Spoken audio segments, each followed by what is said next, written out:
బొబ్బిలి యుద్దం జరిగి నేటికి 268 సంవత్సరాలు పూర్తయిన సందర్భంగా విజయనగరం జిల్లా బొబ్బిలిలో ప్రత్యేక కార్యక్రమాన్ని నిర్వహించారు. బొబ్బిలి యుద్దానికి గుర్తుగా కట్టిన స్తూపం వద్ద ఎమ్మెల్యే బేబీనాయన ప్రత్యేక పూజలు నిర్వహించారు. అలనాటి కత్తులు, బల్లాలను ప్రదర్శించారు.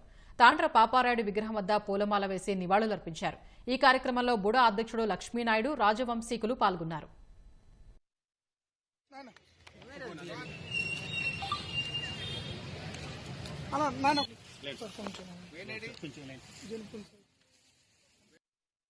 బొబ్బిలి యుద్ధం యొక్క అమరవీరులకి, ఆడవారికి, మగవారికి నివాళులు అర్పించి ఇక్కడికి తాండ్ర పాపారాయుడు గారు ఎవరైతే అప్పటి సేనాధిపతి, వీరత్వానికి, పౌరుషానికి మారుపేరు తాండ్ర పాపారాయుడు గారు, వారు విగ్రహాన్ని అప్పుడు నాన్నగారు, జలగం వెంగళరావు గారు, తాండ్ర పాపారాయుడు సినిమాలో హీరోగా యాక్ట్ చేసినటువంటి కృష్ణరాజు గారు అందరూ కూడా వచ్చి ఈ విగ్రహాన్ని ఆవిష్కరించడం జరిగింది.